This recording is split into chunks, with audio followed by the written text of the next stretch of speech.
All right. So for those watching this, I am here with the Honorable Blue Pillar artist, teacher, metaphysician, um, musician, and just overall this very wise Right. brother. And the Student of hip hop. Right.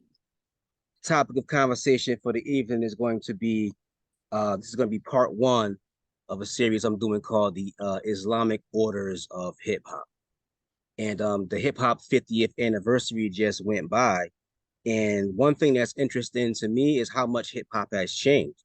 How at one point in time it was seen as outsider music, it was seen as too rebellious for the radio, and the next thing you know, it's all over the place. You can't escape it.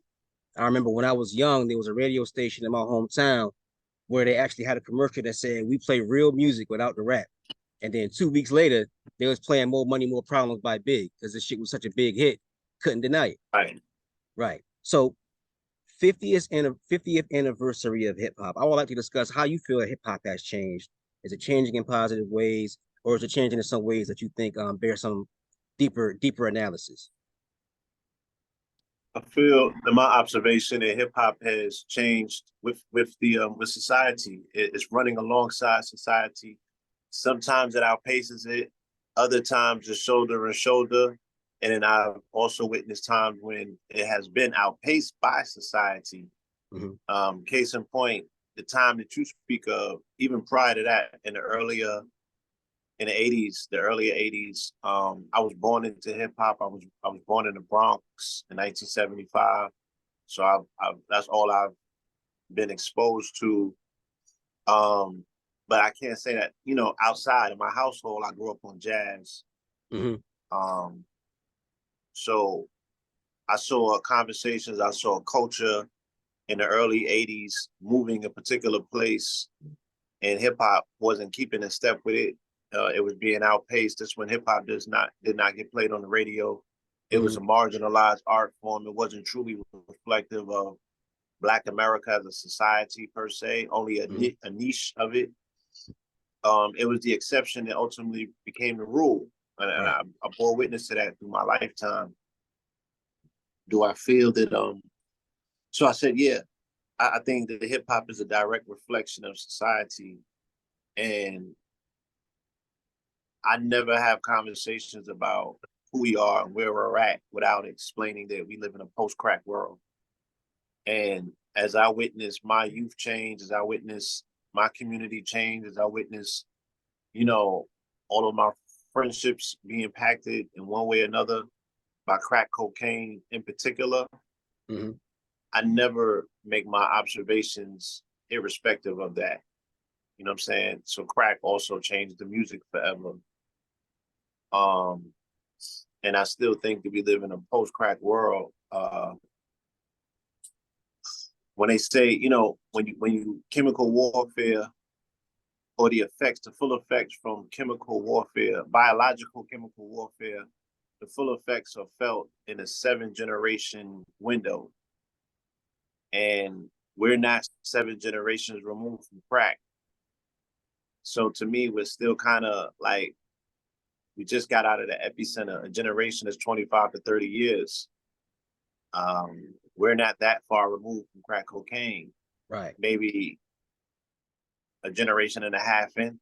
But like, let's just throw it away as just say two, just to give them that. It's a lot more to go. Wow. In terms of seeing the full fallout of what that chemical warfare, has done to our people at an epigenetic level, we haven't even fully had the children that have been totally affected by it. And wow. I ain't just talking about crack babies. Mm-hmm. That's just one way of children growing up with the actual chemical in their blood. What about the children who have been fed that through their ears and their eyes? They was raised on an unhealthy diet of audio crack for 40, 50, 60 years. Children that had to, from the womb heard 10 crack commandments. And then from 6 months old, in the back seat of their parents, automobile, and their father had 12s in the trunk. Mm-hmm. And yeah, Definitely. they was infants, Right. toddlers, and they were subjected to 10 crack commandments. Right. Yeah, So we're not looking at this thing for what it is, but that's true. That's true. I And so yeah, so the fullness of my answer would be I don't have an answer about whether it is necessarily positive or negative. It slides with society. You know, society is in some weird places, you know what I'm saying? But some right, people could say that these are the best times ever. And right. some people could say that these are the most awkward times ever. Like, we never remember a time that was undefined, such as this, Hmm. where things were so malleable and interchangeable. You know what I'm saying? I come from a time where we had a tendency to believe that things were fixed. But as I've grown progressively, quote unquote, older with my years, I see the things mutate a lot. You know what I'm saying? So we're True. living in a very mutated age right now, the age of the mutants, literally. Hmm. Yeah. So hip hop is going through a metamorphosis. That much I can acknowledge. As us as a people go through one, as we attempt to make our minds up about who we are, where we want to go, what we're here for, what we want out of life, what we're willing to sacrifice and give up in exchange for the things that we say that we want. Hmm. Yeah, hip hop is going along for the ride. Got you. So I wanted to also talk to you about Islam and Islam's impact on hip hop music. But of course, there's different iterations of Islam throughout hip hop history. But I was wondering, what do you think is let's start off with a definition of what Islam is, because it could mean different things to different organizations or groups. What do you think Islam Yeah, is, and how do we define it? Islam, you know, by definition, is a lifestyle that's precipitated around peace. Um, his Islam is predicated on 5 pillars. If we're speaking about traditional Islam, as you said, our experience here in this country as melanated people, we were introduced to a hybrid form of Islam initially, and then later on we adopted traditional Islam and things of that nature. Um, and yes, hip hop has had different periods, you know, where it has, manifested different facets of its interaction and interfacing with Islam. The way that I explain it to people, you know, hip hop started on the five, and that five is that 5 points. Those 5 points are the tenets, you know, of Islam. They also apply to the tenets of Moorish science. You know what I'm saying? They also apply to the tenets of a lot of other subset organizations that resonate with the five energy, right? All the way down to even when we could see the Blood Nation, they resonate with the 5 point energy. The Hmm. 6 point energy is the Hex Alpha. That would be more Christianity, Judaism, things of that nature. We didn't see hip hop go that way until mid '90s when they got introduced to when Biggie and Puffy, two ex-Roman Catholic schools children or students of Roman Catholicism, you know, took the reins of hip hop and shifted it from a 5 point energy to a 6 point energy, and it was a very real shift. I was very present at the time. I witnessed it, Hmm. and their the antagonists in the story that represented the remnants, the last remnants of 5 point Islamic energy and hip hop was Wu Tang. Hmm. And that's who they had to push out the way. And they utilized Hot 97 to do it. And I was there literally. I was at the concerts. I was part of I was in the culture. I was in the mix. And I Hmm. remember when it happened. I remember what 6 point energy brought into the game as opposed to 5 point energy. I remember when 5 point energy lost its way and lost its identity and allowed 6 point energy to move and to move in and swoop in and replace it. So hip hop again started on 5 principles, ironically, and it also started on 5 point energy. You know what I'm Mm-hmm. saying? Here we are celebrating the 50th year. And those 5 pillars of hip hop were MCing, DJing, breakdancing, graffiti, and knowledge of self, as established by the Zulu Nation, helmed and heralded by Africa Bambaataa. Mm-hmm. He emphasized the 5th pillar of hip hop would be knowledge of self. It would be impossible for us to have a conversation around knowledge of self without it having support of its backdrop. And its backdrop at that time would be the nation of gods and earth coming out of Nation of Islam, which comes out of, again, a hybridized version of Islam that comes out of, traditional Islam, but that's a whole nother conversation. Right. Gotcha. So you said you were there witnessing the moment where that 5 point energy lost its way. Can you go a little bit more in depth about that? When did you start seeing that Summer energy? Jam, Summer Jam. Mm-hmm. It was Summer Jam, right? Where Puffy was making headways into, because the rule in hip hop is that there can only be one. So everybody was looking to see who was the number one, who had the number one slot. And the battle was being fought on New York radio. And Puffy was coming with, the bad boy wave. And he was attempting to get that number one spot. And the showdown happened at Hot 97. Mm-hmm. It could have been 95 or 96. I forget the specific year, but this particular Summer Jam, there was a showdown. And Wu-Tang did not close that year. They let Puffy close. And they were visibly upset, Wu-Tang. And they started hating, in a lack of a better term. They started losing their cool on stage and asking questions of the audience they had no business asking, to show that that they were concerned with them losing their grip. Mm-hmm. And then they found out that their biggest artist was ODB, right? So people were not necessarily coming to them for their 5 point energy. They were coming to them, for an individual who, even though he carries a very high exalted name in the pantheon of Nation of Gods and Earth, he was very much the antithesis of what would be considered to be, an upright God. The brother was struggling with substance abuse and things of that nature. He was more of an 85 than he was of a 5 percenter, in my opinion. Mm-hmm. And they loved him. They loved him the audience loved his ignorance. They loved his relatability. They really showed up to see him. You know what I'm saying? Mm-hmm. And the rest of the Wu-Tang members kind of like they were taking that bad.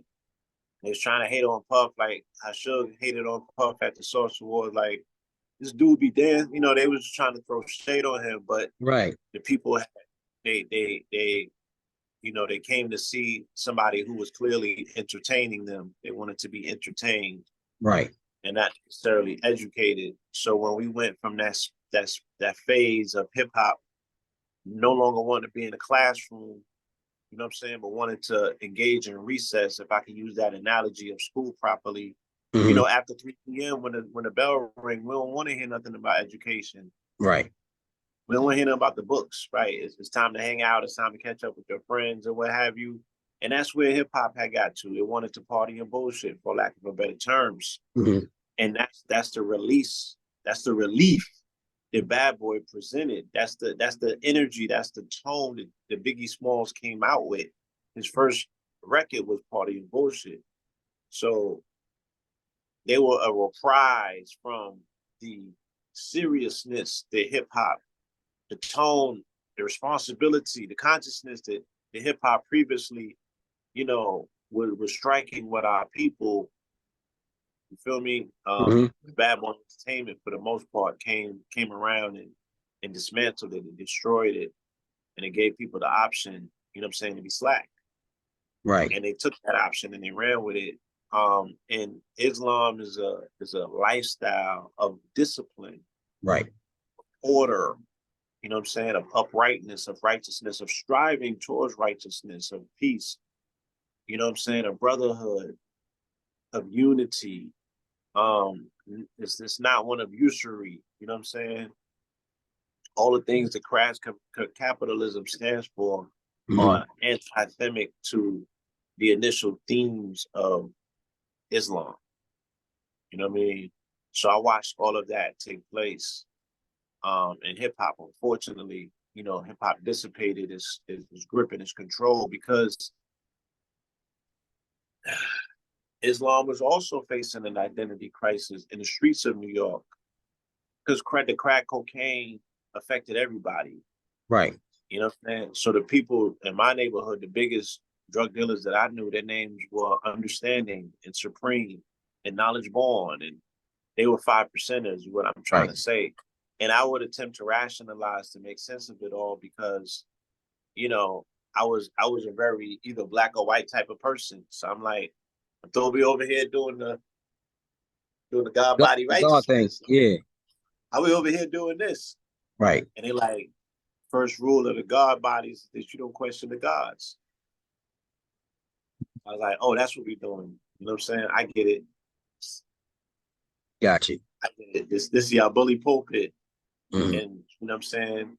They were shielding and hiding behind the lofty titles of being God, but not being God-like. You know what I'm saying? In regards to the discipline factor and the sacrifice that it takes to really walk the walk. As poor righteous teachers. You know what I'm saying? That's not what they wanted to do. You know, they was the flashiest of the flashiest dudes, and I get it. You know what I'm saying? But it really distorted the message that Islam initially came with because, like I said, children such as myself, we're looking up and we're seeing the contradictions. So why would we do the discipline? Why would we do the sacrifice? You know what I'm saying? When the people who we were looking up to were not doing that, Right. you know what I mean? They were doing both. And it seemed the contradiction, you know, it was set in place. It was they didn't feel no way about it. Hmm. So everybody just decided to get money. Got you. Got you. So why do you think it is that Islam and the inception of hip hop, why do you think Islam fits so perfectly in there? Why do you think people gravitated initially towards the Islam? Because we were still coming out of the remnants of the 70s.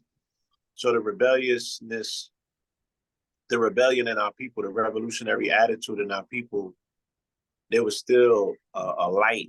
There was still a spark in us. And Islam can be very useful towards, let's say, inner jihad, right? I don't want to say outward jihad, but let's say inner jihad. Let's say that inner war that you have to have between your lower self or the conditions that might make you feel subservient or animal like. Mhm. You know what I mean? Islam is primed to condition the people to fight against their oppressors if they're outnumbered. You know what I'm saying? Mhm. Um, so like the Battle of Algiers, you know, and what those individuals understood during that revolutionary time period. They had to get rid of the prostitutes and the drug dealers because those people categorically work with the police the first. They have the first line of contact. The police, they're the easiest to flip because they're compromised already. So Mhm. in order to have a revolution, there's certain people that's in the street element that you got to get rid of because they're buffers for law enforcement authority and your oppressor. Hip hop was no different. You know what I'm saying? Inherently, we knew these things, but as that dream became deferred and as our vision dissipated and got replaced with things that were more shinier, and our aspirations became that of the drug dealer who in the neighborhood was the exception and not the rule. Out of 100 melanated people, 2 or 3 of them at that time was only selling drugs. Remember, I grew up in the 70s. I remember it was one drug dealer per block. Damn. It Damn. wasn't flooded. This was Right. and it was a system that was it had its own checks and balances, meaning it was a predatory system that cleaned itself up. Right. Meaning that if there was two on the block, before long it would balance itself back to one. And that was just the nature of it. And you understood that. So when it started becoming lopsided in New York in particular, and the murder rate started going crazy, that was just self-correction. That was just the streets got to correct itself and bring it back to balance. There's no way that there's those many people supposed to be on a block selling toxic poisons at the same time. Right. You got to get them up out of here. So yeah, man, I seen so much about the nature of men, watching how people converted into isfit, into you know, into doing things that was haram. I seen the nature of men become compromised. I seen the nature of women become compromised. You know what I'm saying, for substance abuse, and for the teenagers, their substance abuse, the substance that they were abusing was Federal Reserve notes. You know, that was their addiction. Right. Their addiction was materialism. I gotta get Jordans. I gotta get jewelry. I gotta floss. I gotta shine. I gotta appear that I gotta look important, and I Right. gotta do all of these things through materialism. And this is not up for conversation, because I was there. I was in the thick of it. I was, you know what I'm saying, shoulder to shoulder with my peer group who were making these decisions. And I decided different, and I went a different direction. Now I Right. still got into a life of crime, but I never sold drugs. Right. You know, my thing was retail reparations. I was going into people's stores and taking the cotton back. I like that's a good way of putting it. That was my in my mind. I was that was my inner rebellion. Right. This is how I was rationalized going and taking the people's stuff. I was like, they thieves anyway. Okay. Yeah. But I never did anything against our people. You know what I'm saying? Um, we might have advocated hitting some people over the head, but they probably deserved it. Other than that, for the whole scale aspect of us, you know, I never participated in anything that I considered would set us back. You know what Right. I'm saying? Mhm. Gotcha. So one thing that So really, and then yeah, oh, go and ahead. I'm then sorry. Go it ahead. would be impossible for one to believe like my exposure to Islam came at the age of 14 Hmm. by way of my aunt. Her name was Hafisa. You know what I'm saying? May she rise in power. She was the umi to a brother named A. Rashid in our community, Ahmed, and his brother Ashraf. And this was my mother's friend at the time. So she made my brother take Shahada at the age of 14 and 15 because he went to live with them at that time. So this is the first introduction, you know, up close that I'm getting with somebody who's serious about the tradition. I had come in into I had come into, you know, I encountered it prior to that, but I wasn't up close enough and personal with it to really observe it and to see it on the continents of the person that I was making an observation of, because that's how I gauge certain traditions. I want to see the effects on the adherents, the people who I know that are really tapped in. Hmm. And she was, you know, she was all the way in. You know what I'm saying? And everybody that knows Hafisa knows the level of dedication that that not only her, but you know, she anybody around her, she attempted to get them on their deen. You know what I'm saying? Hmm. Was she in the Nation So of Islam or more? she initially her introduction was initially through the Nation of Islam, and she didn't follow Farrakhan through the nation. I think when after the messenger made transition, she became a Sunni Muslim.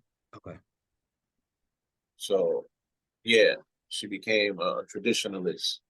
Okay. And when I met her, she was advocating for both aspects of it and filled me in with a lot of the history. But I'm saying all this to say that a true practitioner, you know what I'm saying? Like your heart is full of light. You know what I'm saying? You just Hmm. don't have the time to delve into full-fledged devilism. Right. Right. Yeah. So that saying all that to say that's why hip hop at the time, initially early on, was perfect. Um, Hand in hand with hip hop, but once once crack hit, yeah, it changed everything. Gotcha. One thing I find real fascinating about hip hop is the fact that the term knowledge itself. Um, I went looking for that term one day, and the earliest I could find it was in a book by a guy named Ibn Arabi, who was a Sufi mystic. That's as far back as I went. And the earliest I could find that term knowledge itself, and it made me realize how there's a line directly from Sufism and the mystical aspects of hip hop. I mean, Sufism and the mystical aspects of Islam all the way to Islam. hip hop. And it seemed like there's a direct line from the deeper aspects of hip hop, the Sufi aspects of Islam, all the way to hip hop.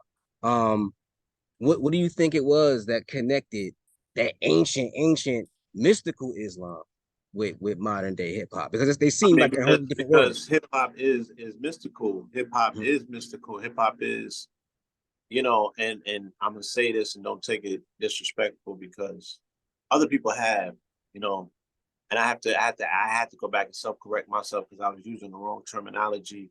Okay. Um, when I said hip hop is a divination path. I don't mean it to be a religion. I don't mean it to be superior to any said quote unquote religion. But what I Hmm. mean by it being a divination path is that it changes people's lives almost overnight. And Hmm. I seen mere mortals, you know, go into Latin Quarter, homeless men, and emerge, you know, rap gods in one night. And people like KRS One, and they've never looked back. You Hmm. know what I mean? So hip hop as a platform does this, and it's and for us as melanated men in particular who have identity issues because we don't have, you know, our brand is in the toilet. You feel me? We don't have a strong brand that we can stand on that's affirming within itself. So we often find ourselves looking for ourselves in all of these other things. Hmm. You know, hip hop affords us the opportunity to be seen. Hip hop affords us the opportunity to go from boys to men.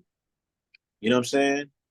And if you go through that situation of maturation and you got some principles with you and you got some Islam on you and you can take that with you as your shield and sword and your armor out there in the public eye to really showcase where the shine really comes from, then yeah, that's gonna magnetize people. So I seen that growing up and these hip hop artists who gravitated towards the 5 point energy and it made it very attractive and I wanted to know more.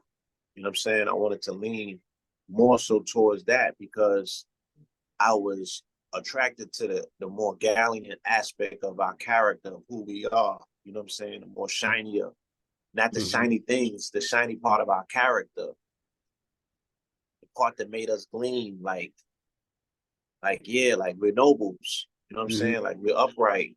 No, like we're clean in spirit. Like all of those things was very attractive to me. That's what I wanted to be. I didn't want to be the drug dealer. I I I loathed like that was the dirtiest individual in Hmm. the environment to me. Literally, they were having sex with crackheads. I'm like, they're bozos. Like I would never trust nobody. They would do some stupid shit like that. I'm like, it was the craziest thing ever. Hmm. Like, what type? Right. They don't have no standards. So yeah, that was non-attractive to me.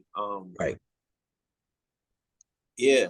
So Islam, you know, when it showed up how it showed up, you feel me? It spoke volumes. It spoke volumes. And I wanted to know more. Gotcha. Now, go piggybacking off what you were saying about hip hop being a divination system. One of the things I really love about hip hop is the revelation of, because it seems like a lot of these various Islamic orders, they kept their lessons and their knowledge kind of carefully guarded. Or hip hop, they kind of showed you like, okay, this is what they teach behind closed doors. We're gonna put it right out into the public. We'll come out with all this hidden knowledge and give it to the public. You saw that Yeah. with a lot of hip hop knowledge. Have you ever seen any conflict because hip hop artists were revealing too much? Well, again, when we speak about our introduction to Islam via hip hop was for the most part by way of the Nation of Gods and Earth, the Five Percenters. And if you know of Clarence 13X, he came out of the depth chamber with hidden knowledge. Right. The information, the plus the supreme lessons and the plus degrees and everything that he brought to the children, right, of New York City specifically, when he hit the streets with the information, that none of that information was supposed to come out of the adept chambers. Right. You know what I'm saying? That wasn't supposed to be shared. So the lessons themselves were looked upon as, you ain't supposed to have that. You don't know what to do with it. You're gonna hurt yourself. Right. You know what I mean? Because there was levels to it. Just like in fraternal systems, there's degrees, and you know what I mean. And if you skip a degree, you're skipping a lot. You know what I mean? Yeah. Because skipping the a stage of degrees are development. baked into.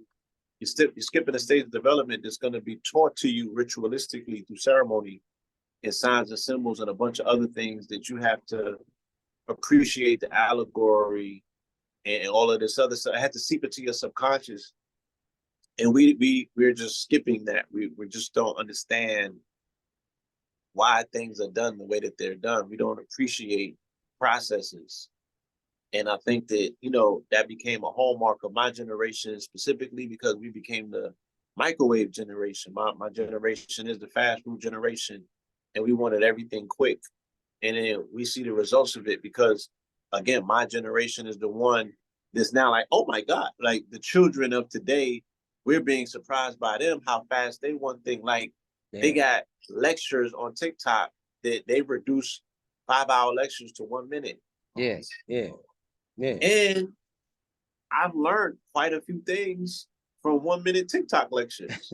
Me so too. I can't even hate. You know what I'm saying? Mm-hmm. But it amazes me. I'm more concerned, like I'm a parent, than anything else, because I'm like, how could you do that? Mm-hmm. Could you reduce 4 hours or 1 hour to 1 minute? But they did it and they got away with it and they still teaching because I actually learned something. So there's still something there. I think that it would be the same, right? It's what I'm saying is the same thing that my elders said about us, and it's the same thing the elders said about them when they started bringing the information to the masses that were initially, behind the veil. Times have changed, accessibility to information. So granted, I think that there's a plethora of great information out there with a lack of direction. Mm-hmm. So one can balance it out, right? Where the people who were slightly older than me were telling me we don't fuck with the church because there's too much direction and not enough information. Mm-hmm.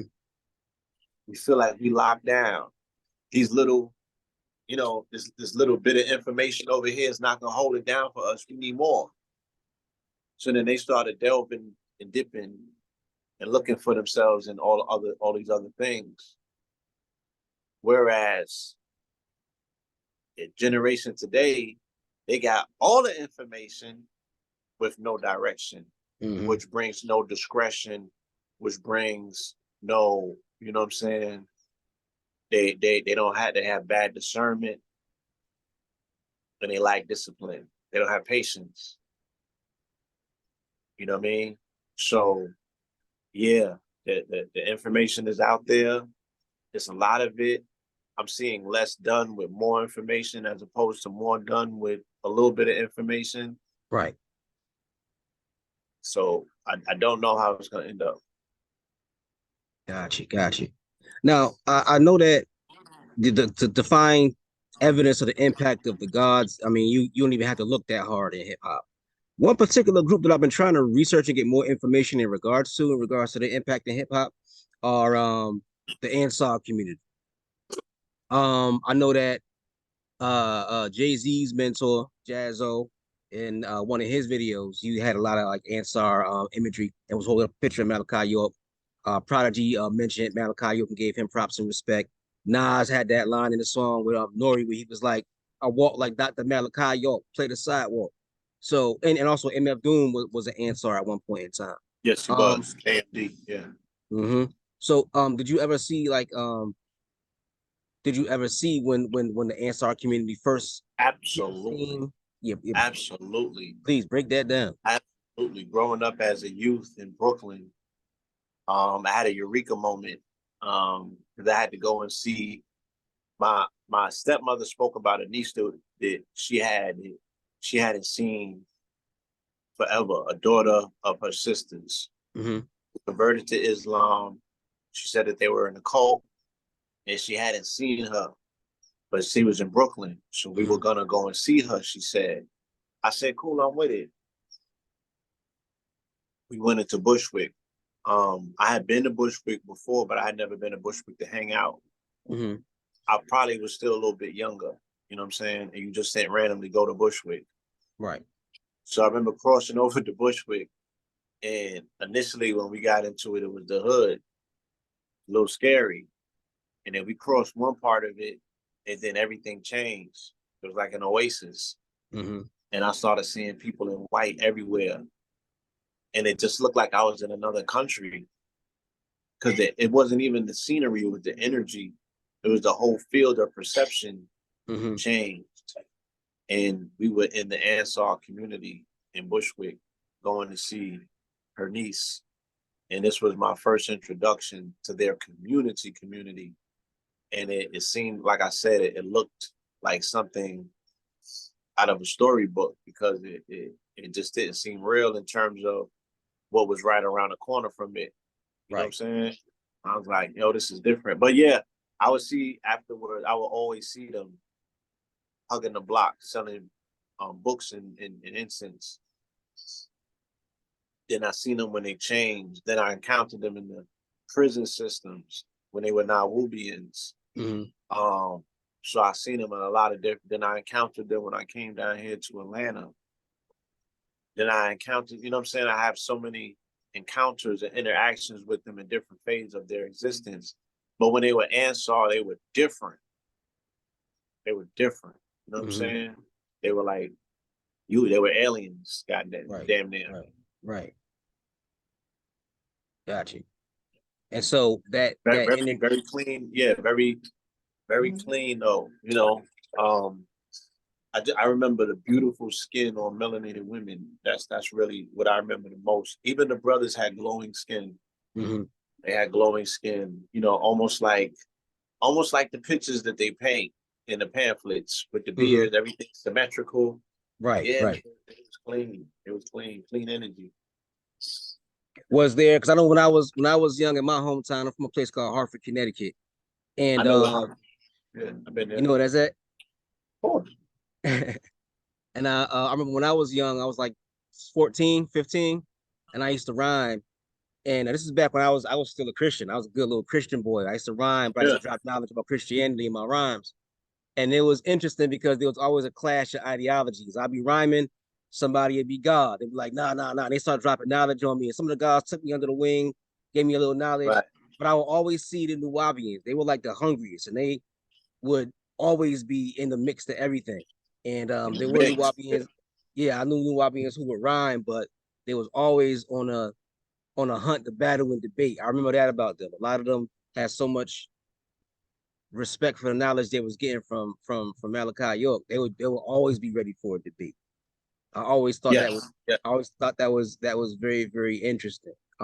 Did you ever see any clash of ideologies between these Always. different Yeah. Islamic Always. movements? Always? Always. Always. And I've seen it at its extremes, like I said, because my experiences in Harlem in the conscious community when debate seasons were high. You know, I was in the community after Malachi got the charges, so I saw the aggressiveness. Right. They had been the aggressor prior to Malachi being incarcerated, I remember the aggressive confrontations in the penitentiary system between them and Sunni Muslims and 5%ers, because they had pamphlets going around, 101 questions to ask Christians, 101 questions to ask, you know what I'm saying, Sunni Muslims. And yeah, I seen things get very violent. And again, like I said, prior to York getting incarcerated, now Nubians were the aggressor. They were running down on everyone else with the information, attempting to shame them with a debate, because they had them facts, they had them transliterations. So after York gets popped and the tables turn, yeah, I saw them getting, you know, I saw the vultures swooping in, attempting to pick their carcass. So I remember the very first debate that popped off in Harlem was with the Hebrews and the Nawabians, and it was at the House of Knowledge in Bushwick. I remember going there and seeing that debate. So yeah, I've seen legendary clashes with them. You know, ideological clashes. I've been to some of the more famous ideological debates. You know, had a long history with Light initially when he first came into the community. So yeah, I seen them debates. How extreme would they get? As extreme as something can get without pushing somebody's wig back. Damn, that's pretty damn extreme. Yeah. And this was all over. This is all over ideologies or interpretations of Islam. Absolutely, yes. Because you know, Doc was pulling the rug. You know what I'm saying? He was making it very difficult, and he would pose questions that you had to, you know what I'm saying? Either you had the answers to them or you didn't, and if you didn't, you ran the risk of being humiliated in public. And all of these things bring raw emotions and responses out of men who already have identity crises to begin with. So now you're chipping away at their crutch. And yeah, I mean, not everybody takes that the same way. And it's aggressive. Like I said, they was coming for people's heads. And by way of your religion, you know what I'm saying? They was trying to snatch your rag from you. So people had to defend themselves. They was out here taking heads. You know what I mean? So at that point in time, for the most part, would you say it was outside of hip hop in that area at that time? Would you say it was the adherents of Dr. York who were the ones who seemed the most knowledgeable, or just the most aggressive? The most knowledgeable. Because I would say this. I would say that the Supreme Lessons, wow, I knew some brilliant gods. A lot of that was regurgitation. You know, you're memorizing, you know what I'm saying, some numbers and some facts, and you're regurgitating it. Some of them are being taught to think for themselves. Dr. York was stretching his adherents' imaginations to places that they could never snap back to. And he was going through multiple houses of knowledge. He was not just fixed into one thing.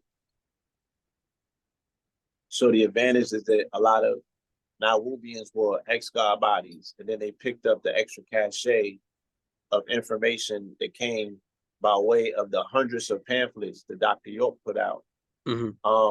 That information at its time was cutting edge. It might not be so right now, because we got Google and we've been exposed to, you know what I mean, a large cachet of information. But at the time, nobody else was speaking like that. And all of the majority of the stuff that he shared was right and exact. It was right knowledge. It can be you know, proven today. It could be Hmm. accredited. It sound wild style back then, but it still has stood the test of time. It's aged well. And a lot of the evilest geniuses that I know come from his camp. And to me, that's a hallmark sign. Because sometimes, especially amongst melanated people, you know what I mean, they get so smart until they go to the other side. Because Yeah, they become Sith. it becomes Sith, yeah. Like, and I seen that slide consistently when the direction, when a specific direction is not there, and when there's not an opportunity for us, you know, to what's the word that I'm looking for? Where there's no hierarchy system where these men can move into leadership. You know what I'm saying? And they become bottlenecked. Yeah, Hmm. they become Sith. So I know mad evil geniuses that come from that camp. You know what I'm saying? But they so Hmm. smart to they dangerous. You know what I mean? Hmm. So yeah, he turns them Got, out like that. got you. I understand. So, do you think that the 5 point energy will make a return in hip hop? And if so, through what portal or through what I means? do. I do. Um, Mhm. I think the 6 point energy has run its course. We've seen six, we've seen upside down six, we've seen Satanism in hip hop, Luciferianism, we've seen crash commercialism by way of Catholicism. Hmm. Yeah, I think all that stuff is coming to a halt. People don't they want something different. Um, so I think it's gonna be challenged. I think it's gonna be challenged at a point where it's very weak. And I think somebody's gonna be able to get something off on it. And once they get something off, you know, they're going to be able to take, you know, people with them wherever they choose to go. Hmm. And hopefully it is something, you know what I'm saying, this diasporic, that's going to unify us around the globe under an identifiable banner. You know, Islam is a growing religion globally. Hmm. You know what I'm saying? It's a youthful religion. Um, so I do believe that consciousness by way of, you know, 5 pointed energy in hip hop is going to make its way back. I do. Yeah, I seen Busta Rhymes, one of the biggest artists in the world, had that song Master Farad Muhammad. I know Jay Electronica a few years back dropped the album that was heavy with the Islam. So, things seem promising for that 5 point energy. Yeah, I know some artists that are active. You know what I'm saying? That will be problems for the rest of their lives. As long as they're here, they're gonna be banging. They're Right. gonna be putting information in their music. They're gonna be standing. You know what I mean? They're gonna be standing on the five. They're gonna Right, be right, right. repping that five. They're gonna be pushing that line. They're gonna be doing everything that's needed and necessary, you know what I'm saying, to give all praises to Allah in their music by way of their lifestyle. Hmm. I know these brothers ain't going nowhere. And I know that they are doing the energy hard that we spoke about earlier Hmm. to make it necessary when it's time for outer jihad to come, that the hesitation won't be there. Because I also feel that it's too friendly. It has not been a line drawn in the sand Hmm. where they like, we going to get these dudes, you know what I'm saying? These dudes are tools of the great Satan, for lack of a better word, right? Hmm. Hmm. That line has not been crossed where we like these dudes are the infidels. You know what I'm saying? Right. Yeah. We gotta wash them up. We recognize you from the book. You gotta go. Like Right. those declarations have not been made. So it's gonna take, you know what I'm saying, that level of seriousness and engagement to really, really want to go to war to take this thing back. But it's not gonna happen until we fully understand what's at stake. Mm-hmm. Because when you understand what's at stake, then you like, all right, I'm willing to make the sacrifice for that. That's worth it. You know what I'm saying? I'm gonna go all out for that. Because my unwillingness to engage means that I'm gonna lose by default, and there's too much to lose. I will never bounce back from that. Right. So yeah, we gotta stop. We gotta stop seeing, you know what I mean, the friendly factor, and then you can't unify with demons. You can't unify with lower vibrational frequencies that will sell you out the first chance they get. Somebody gotta get their head chopped off. Yeah. Just for Certain sport things you can't compromise. Yeah, just to get the ball rolling. But I think once they get into drawing the line and really putting the foot down, taking back culture, I think that the opposition is not going to last long because they're not built like that. Right.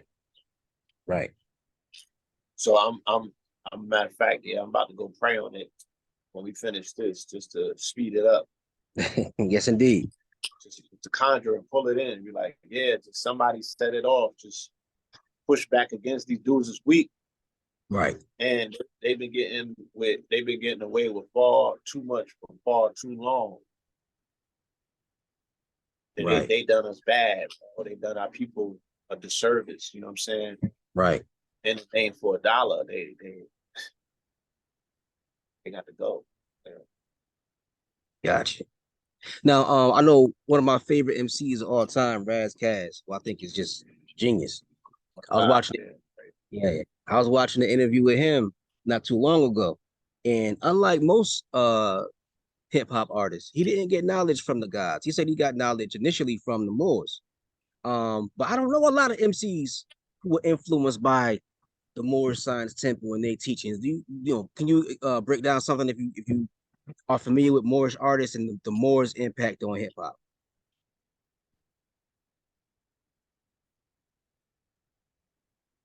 I can't really speak to too many artists that I know that were directly influenced from Moors. You know what I'm saying? I've spoken to some artists that said that they have had encounters, and there's always some mystery more that they speak of. But as an organization, or ain't no artist that I know that's a temple more. Mm-hmm. It comes Right. from the bosom of the temple Moors and things of that nature. Right. I know a lot of artists that have extrapolated um, inspiration Mm-hmm. and light here and there. They can say, yeah, I got some information from Taj, I got some from Shabir, I got some from you guys, I got some from Asir, I got, so they speak like that, but no straight up student can I speak of. Like I can speak to York having straight up students. Right. Feel me? Mm-hmm. Yeah, I can't say that. Gotcha. Do you think it's I because didn't, yeah, I've interviewed Raz Kassai. You know what I mean? for real? I've never heard him say that, so I gotta go check that interview out. Yeah. I'm gonna see if I can find it. I'll shoot you the link. Okay. Yeah, that was interesting though. He said he initially got knowledge from the Moors.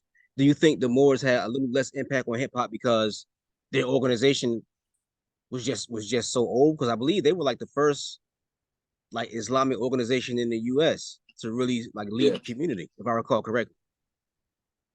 Yeah. The lack of leadership. Like I didn't encounter the Moors until 2000, 2001. Mm-hmm. You know what I'm saying? And they were once in my community growing up, I would see individuals with feathers on, and I would laugh at that shit like, the hell, Flintstone ass niggas. Yeah, till I got once again incarcerated. Mm-hmm. And it's not a long story, but I knew what everybody in my unit was into. Or at least I thought I did. It was one brother who was the most peaceful brother out of all of everybody in the unit. Because I was attempting as best I can to create some unity Mm-hmm. Amongst my peers when I was in there. So I'm like, you Christian, I'm gonna study with you. You Muslim, I'm gonna study with you. I would study with everybody and show commonality. You know what I'm saying? I would always look for cohesiveness, Right. and commonality amongst the word and amongst the groups. wanted to go away. And it was just itchy because I just wanted to know, like, how did you get this piece? I probably was coveting his piece. I probably wanted, you know what I'm saying? That's that state of mind as well. Mm-hmm. Because in the midst of all of the confusion and the chaos, he was always peaceful. And he went home. He used to read a book that he would cover, you know, he had the cover coverage. So I never knew what it was. Mm-hmm. And he went home and he writes me a letter. And in the letter, he exposes to me that he was an adherent of Moorish science. And he put me onto the book that he was reading at the time. I think he was dealing with Clock of Destiny, which is a, you know, a chapter that comes out of is led up by a brother named C.M. Bay. Mm-hmm. It's more astrological based, a little bit of masonry in there as well. You know what I'm saying? And the individual, he was into more science, more, but he was leaning towards some Solomonic information by way of the Hebrews or something like that. Some Mm-hmm. Ethiopian something. He was on something like that. Some with a Lion of Judah picture was on the book that I seen that he was on. You feel me? But I was like okay, let me put that file in the back of my mind until I encounter it again. And lo and behold, in 2000, I encountered a group of younger brothers who were super sharp at that time, and they knew stuff that I didn't know, so I was interested. And this stuff was pertaining to the law, and I had cases at the time, so I had no choice. I needed to know because I had to defend myself. Mm-hmm. So I took this information with me and went to court 2 times. So once again, the things that I hold on to that I adhere to this particular doctrine is because I learned through trial by fire what works and what don't in the belly of the beast up against these devils. You know what I'm saying? And I came back with some of their heads. So I was impressed. Feel me? I was impressed. It helped me back them up. It helped me put them in the fetal position. They was terrified at one point. Yeah, yeah. And I was like, I had never had that. I had never yielded that amount of power in a courtroom against these folks that had made all of my people cower every time that, you know what I'm saying, they would come out in them robes. Mm-hmm. So I was like, man, can't get enough. Let me learn more. And I just been, you know, been a student ever since. Gotcha.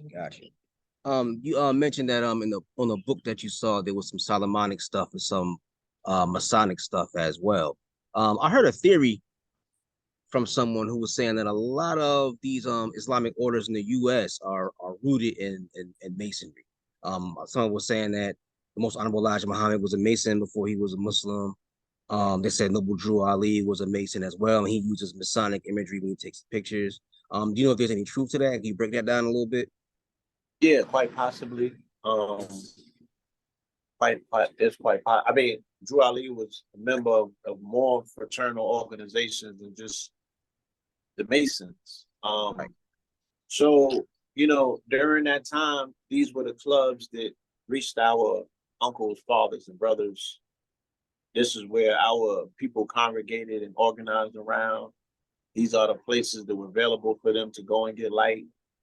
So I would ask you to put it in its proper context and its perspective. When we think about it, we approach it from a very conspiratorial, skeptical place. You know what I'm saying? In Well, the you know 19th. what? I don't really see it that way because I was watching something with James Small on Brother Rich's channel, and he was breaking it Yeah. down, and he was saying if you had any community back in the day, if you had doctors, if you had people who handled medicine, a lot of times they were Masons. These were just brothers who just was No, going I'm where they had to go saying, to get the yeah. knowledge. Dr. James Small was speaking once again, like I said, for his generation, he Mm-hmm. would be my elder. And the elders, the people he was speaking about would be his elders. So what you saw coming up in our hood, like I said, we're speaking about men who were in the lodge in the 1910s. You know, True Ali and them, that was 1913. So they was in the lodge, you know what I'm saying, under totally different conditions. And yes, I think that you know, when you get into the upper realms of the lodge, you get into the Shriners and they adorn the fez, and the fez is adorned with the Islamic names. We have to also understand that Masonry and Islam are tethered, you know, when you get behind the veil on an esoteric level, very much so. To the point where their iteration of Baphomet means Muhammad. You know what I'm saying? Now, you really have to get into the teachings to understand what that means and what it signifies in order to appreciate it. But all of these things are intertwined, you know what I'm saying, behind the veil at a higher level. They all get knotted up. They all run through the same road. And all these roads ultimately lead back to the Vatican. Damn. And that's just the truth of the matter. So, yeah. Like I said, there's so much information that's available in terms of things that were secretive just 5, 6, 7, 8, 9, 10 years ago. Right. But there's not enough interpretation or direction, you know, or master teachers to put things into proper perspective so we actually know what we're looking at, because everything that's written in the book ain't true. Right. You know what I mean? One of the major tactics in masonry is that they put blinds in place. And blinds are things that are purposely meant to throw people off that are looking for things that they have no business looking for. And and the first thing they do is, you know, put misinformation in books. So you really got to get behind, you know, the veil, or find you one of them that's going to tell secrets to really know what's going on. There was a masterful tape, if I can suggest one. I think it was in 1983 with Farrakhan addressing the ancient mystic order of Shriners. And I highly recommend that. Highly recommend it to any Muslim, not only in America, but in the world, right? Yeah, So I've seen that one. Why the I've seen that one a Europeans while are ago. playing, yeah, why they playing dress up, you know what I'm saying, putting on the ancient titles of our ancient elders and our ancestors. So yeah, if you caught that one, he was talking that talk, and he was telling their secrets. Yeah. You know what I'm saying? He was telling their secrets. That and yeah, and it's like that. You know what I'm saying? What he was saying was the truth. You know, they got all of that from us. You know what I mean? They got all of it from masonry to Islam.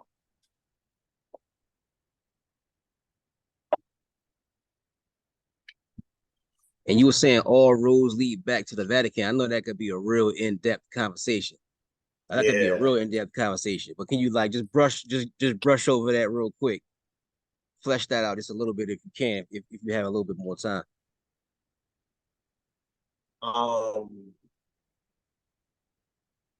It's just a long conversation, but again, at the end of the day, when we are speaking about organized or structured religion, everybody has an office in the Vatican. You know what I'm saying? Everybody checks in with the Pope.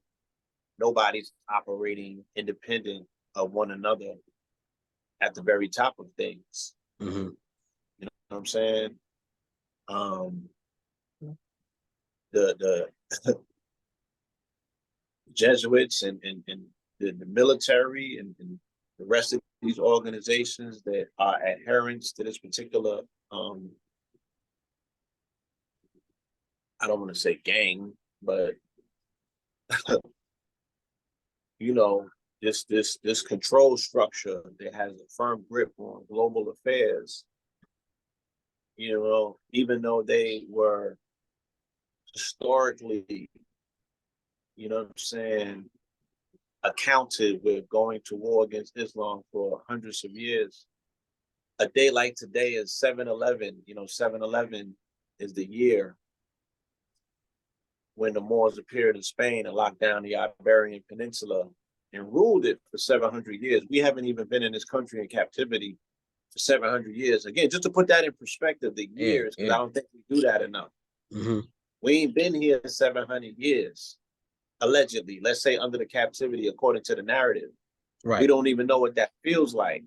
But we were deeply embedded in the Iberian Peninsula. So we're speaking about Portugal and Spain and Italy, right? For 700 years. And we were a cosmopolitan society, so we were not forcing people to become Muslim. The Jews could still practice Judaism. Christians could practice Christianity. You know what I'm saying? And Muslims did as they, you know, as they chose. So, yeah, we spend a lot of time around one another. We spend a lot of time intermingling. You know what I'm saying? Spend a lot of time, you know, with power and different dynamics changing.